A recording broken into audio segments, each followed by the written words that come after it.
So the sermon today is all about eating your vegetables and excelling in your job. No, it's not. That was a joke. I got a couple laughs. It's not about being a vegetarian. No, but it is about work. The mighty, mighty job that we have. See, after Easter, when we have the Holy Week and hopefully you've had time to reflect on Jesus, who he is, who he was, and what his resurrection means. And after all that reflection of Palm Sunday and the Holy Week, usually, at least in my church tradition, we turn to looking at something very, very practical. Looking at how the resurrection, if it's true, how it impacts something very practical in the lives of you and me. And what I want to do is we're going to start a series on the book of Daniel, actually the first part of the book of Daniel. And we're going to be looking at the topic of work, our jobs, our occupations. Now, when I say work, I mean not just if you go to an office and get paid. No. Actually, the biblical word a lot of times that Paul uses for work refers to an occupation, but it refers to more of where you put your, devotion, what you do on a daily basis. So when I use the word work, I'm not just meaning going to an office, though it does include that. What I'm talking about in the biblical understanding of work includes things like school. It includes things like raising children. It includes all the sphere of occupational work that you and I might be doing. And what's interesting about work is work is one of the few things that you can do a significant amount of time and without a negative impact to you. Let me put it this way. William Faulkner said, work is one of the few things that you can do 8 hours a day. He said, you can't talk to another human being straight for 8 hours a day. You can't eat for 8 hours a day straight. And I know most of you work more than 8 hours, but this is Faulkner. It's a long time ago. He's still working with an 8-hour work week, or work day. But he's saying this, work is unique. It's because it's the only thing that you can do 8 hours. And it's actually the only thing that God says, do for 6 days and then take 1 day off. He doesn't say, take 6 days off and then work 1 day. No, God says, listen, work is vitally important. And the way that you interact with your work, the way you bring your faith into your work is of utter importance. Like I said when I was praying, most of you are here because of your jobs, because of work, or because of school. And so the unique question presents itself, what does being a Christian have anything to do with my job? How does it impact it? Is there an intersection between faith and work? And if so, where is it? I want to know. Work can be all-consuming. Work dominates your thoughts. It often keeps us up at night. It wakes us up in the morning. Work is of preeminent importance in our lives. And so therefore, we have to spend some time cracking the shell of what does the gospel say about work? And what does the gospel do about your perspective on work? Work is all-consuming. I use this quote a lot, mainly because I think I like the author's name. He's Studs Terkel. I mean, that's an interesting Studs Terkel. You name yourself Studs, or your parents did. That's a cruel joke. But he was a pretty good writer, and he wrote a book called Working, and it's an old book. It's outdated by now, I think in the 70s. And he went around and he profiled different workers, blue-collar, white-collar, moms who were raising their children at home. And he asked them various questions about work because he was trying to get his head around the place of work in the lives of Americans. Now, we're today going to start a study trying to get our heads around the place of work in the lives of Christians. But the same holds true. And he's got an interesting quote that I put in your bulletin or your outline at the introduction to his book called Working. And he says this book, his book, being about work, is by its very nature about violence. To the spirit as well as to the body. It is about ulcers as well as accidents, about shouting matches as well as fistfights. Does this sound like anybody's office here? Fistfights, shouting matches, ulcers, nothing, and nothing's ringing a bell here. Okay, let's keep going. About nervous breakdowns. Okay, I know some people can relate to that. As well as kicking the dog around. It is above all, or beneath all, about daily humiliations. To survive the day is triumph enough for the walking or wounded among the great many of us. See what good old Studs knew. Studs Terkel knew that work is the thing that is going to make you and I crazy, above and beyond anything else in our lives. Work, school, raising children, whatever we devote our 8 to 10 hours a day to, does have the capacity to take us over. give us ulcers, put us into fist fights and shouting matches. It has that capacity, it has that power. And yet the Bible and the gospel more in detail speaks to how you and I can have a radically new perspective on work. And Daniel, unfortunately, I'm going to put a caveat out there. Unfortunately, the Bible doesn't give you rules for if you're a Christian artist and you want to say, what art can I do, what art can I not do? Okay, there's no guidebook in the Bible for that necessarily. If you're a Christian businessman, you ask, okay, what business can I work for, what businesses can I not work for? Well, besides the obvious, there's no real playbook or no guidebook in the Bible for it. Daniel, his life in this book comes as close as I think is possible for us having a blueprint for what it means to live our faith in our jobs. Now, let me give the context here to explain what I mean. The book of Daniel, as we just read, captures the historical period. It's a book called one of the exilic books. It captures the historical period where Nebuchadnezzar of Babylon, who is an enemy of Jerusalem, comes in and he takes out Jerusalem. But in typical Babylonian fashion, and I'll explain this a little more later, he takes these incredibly intelligent people, well-educated, all with advanced degrees, the top of the top, the upper middle class to the upper class. He takes them and he carts them off back to Babylon. And he wants to teach them the Babylonian language. Now, what's important here is that you look at who he takes. See, he takes the intelligent.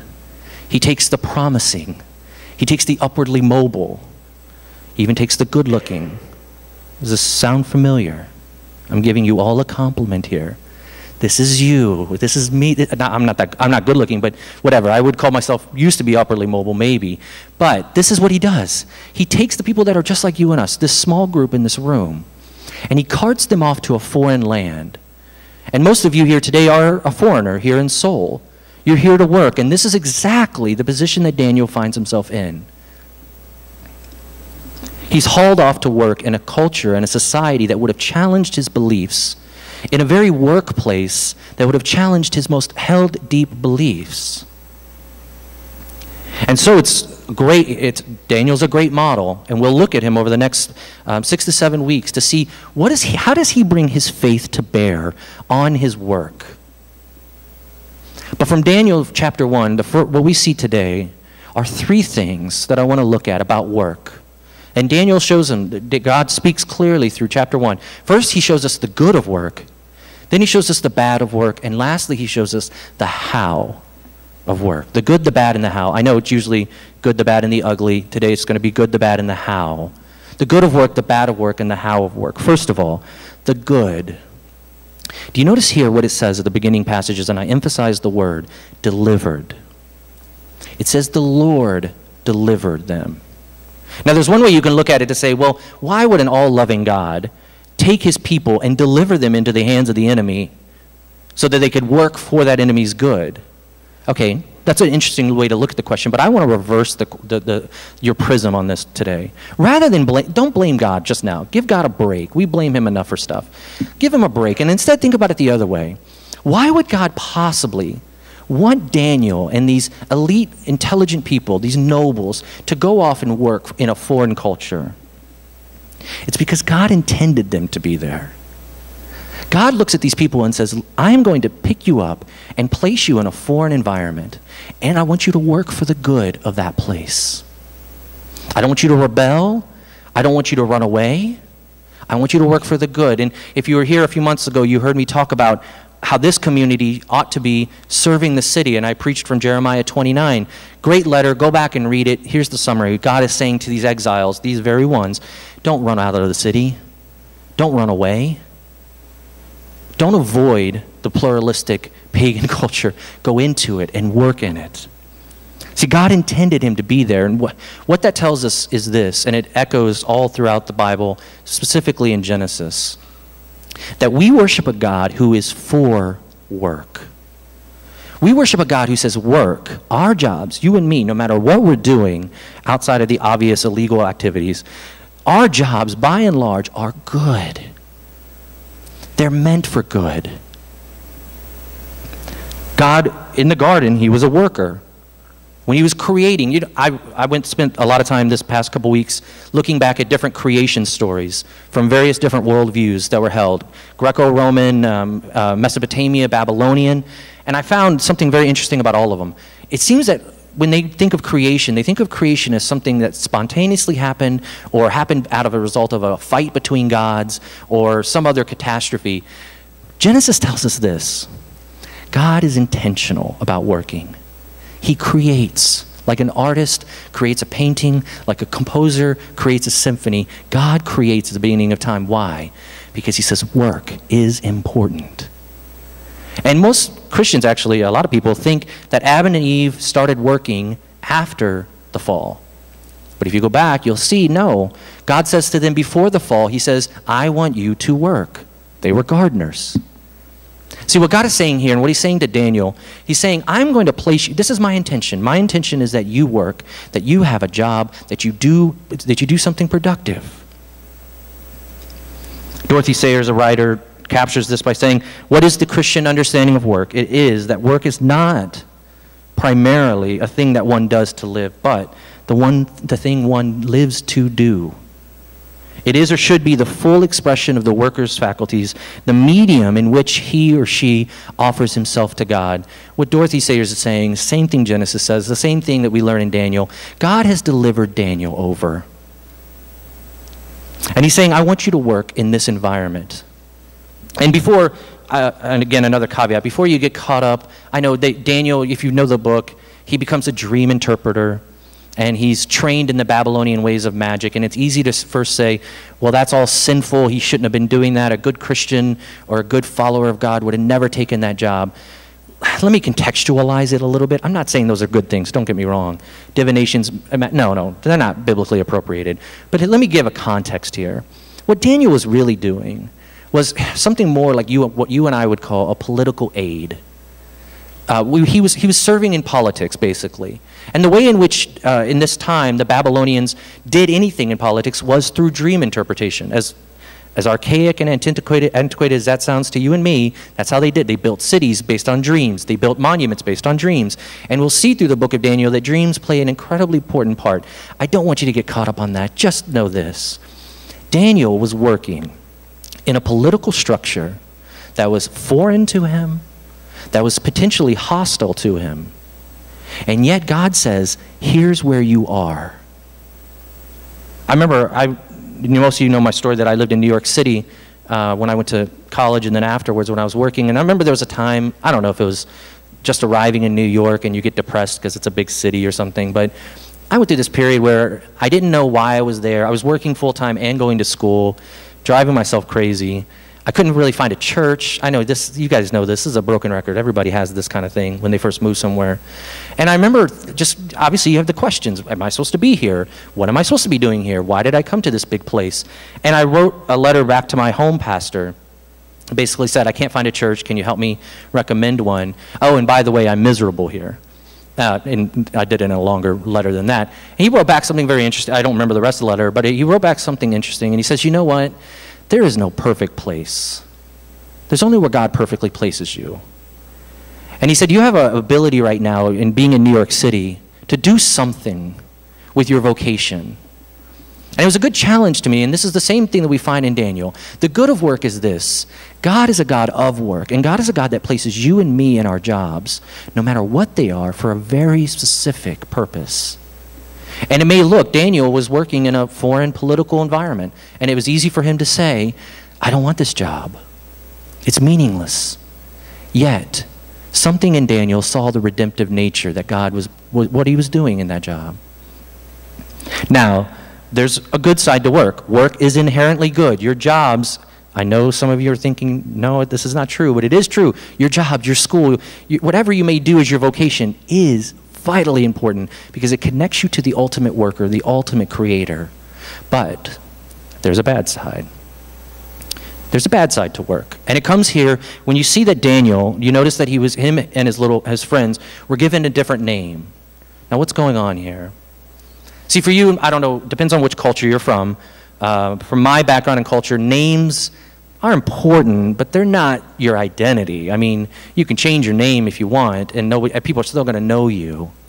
But at this time, Daniel, his very name means God is my judge. His very name wraps up his meaning as a follower of God, and as do his friends. And yet when they're brought into this foreign environment, they're given a new name. And you know why they did this? Because the Babylonians were very, very smart.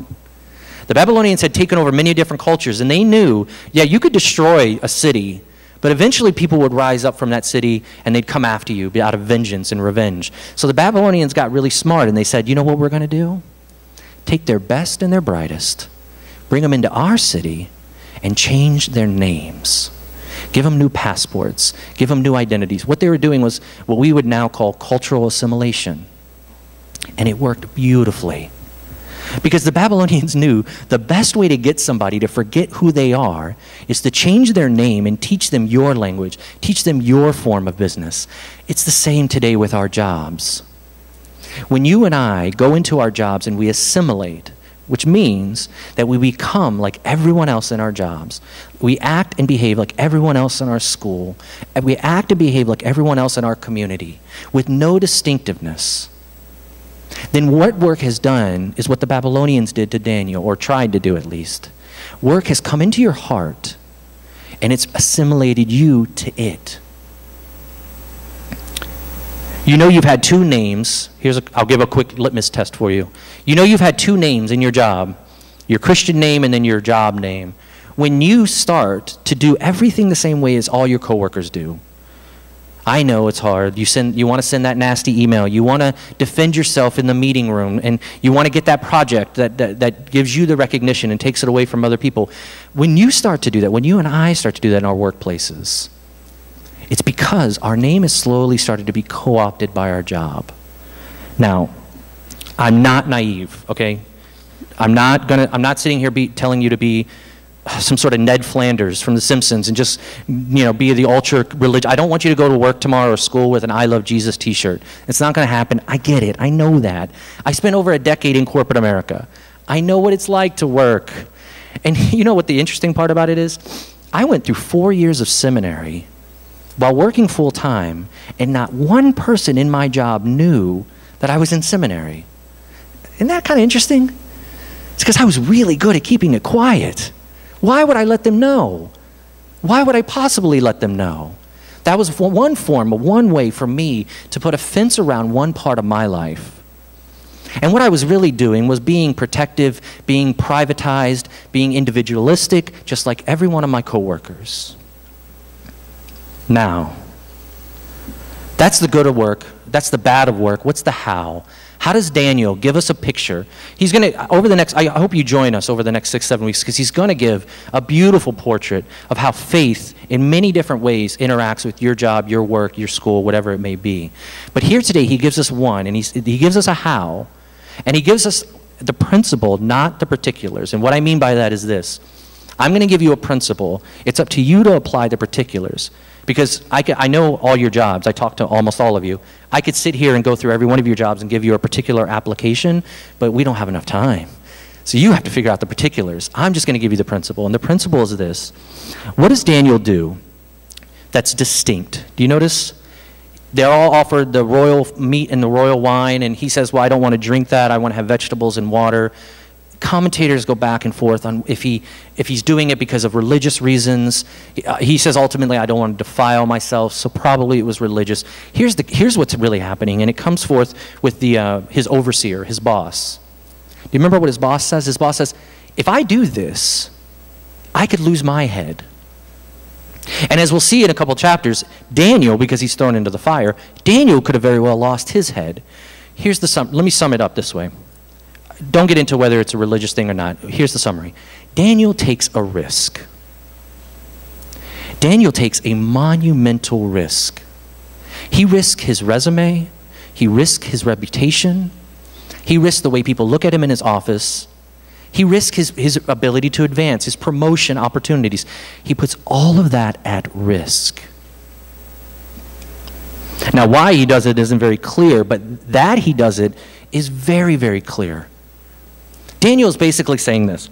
I'm going to risk everything. My reputation, my status, the opinions of my coworkers. I'll risk it all. And you know what? At the end of the day, I'm going to do my job better than everyone. You see the difference? I've been to way too many sermons where pastors say, you know, pray for your office. At coffee breaks, try to evangelize. But other than that, it's just a job. And Daniel says, no.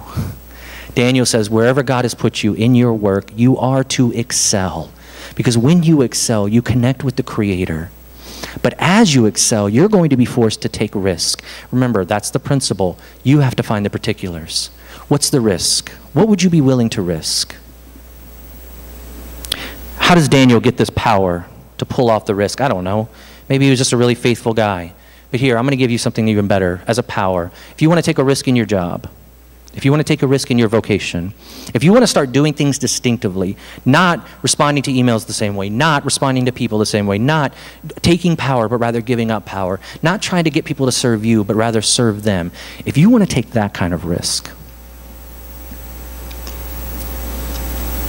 you have to look to the cross. But let me give you, I say this every week, look to the cross, but let me give you details. My wife gets very nervous when I start talking about her up here. So I'm glad she's not here. She's going to watch this later probably, but I can get away with it now. She gets extremely nervous when I start talking about her up here. But she told me something that drastically changed my life, and it actually drastically altered the course of her life. We were in our mid to early 20s in New York City, and we hadn't even met yet. She was in a small group. And the small group leader asked a question, and he said this. He said, what would you do with your life if you knew that there was not one chance of failure?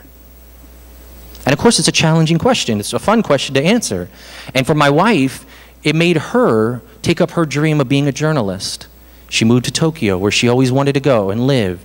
She followed her dream rather than stay in a job that she wasn't all that happy with to begin with. She challenged herself, and she said, what would I do if I knew I would never fail? But here's the thing, the logical inherency in that question is that you and I fear failure.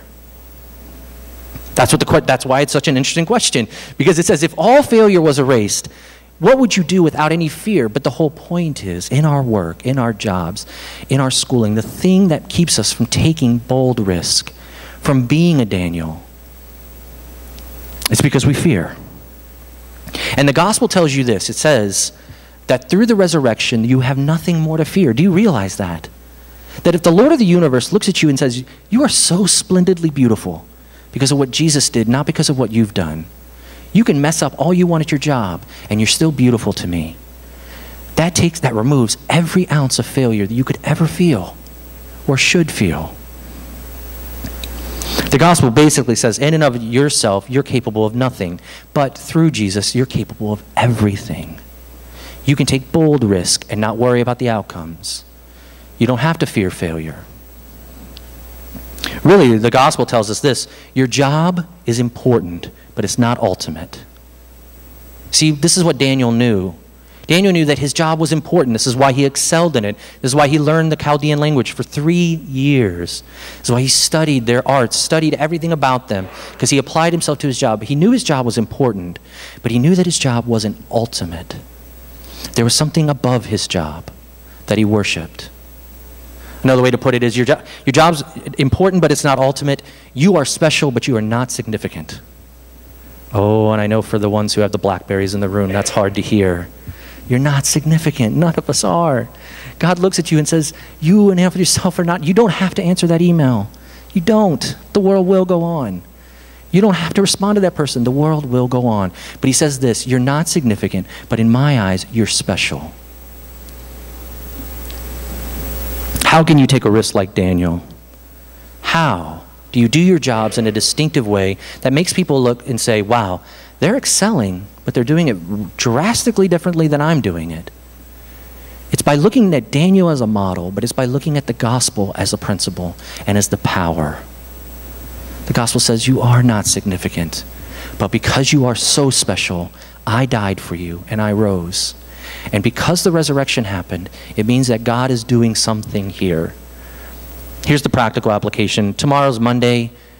When you wake up, just ask yourself, if you go to your work, if you go to your school, or if you just wake up and you're doing any pursuit, any vocation whatsoever, ask yourself this: is what I'm doing and how I'm doing it showing the redeeming nature of God in this place right now? If it's not, maybe you want to think about leaving your job. Just joking. If it is, if you can answer that question, then you're doing God's work. Your faith is in your work. I invite you to join us again as we go through this. We're going to be unpacking this every week. I know it's a tough issue, faith and work. What do we do with them? Here's the first thing: take a risk. Be distinct. Be different. Don't fear failure, because the gospel tells you you have nothing to fear. Perfect love has cast out all that fear. Please pray with me.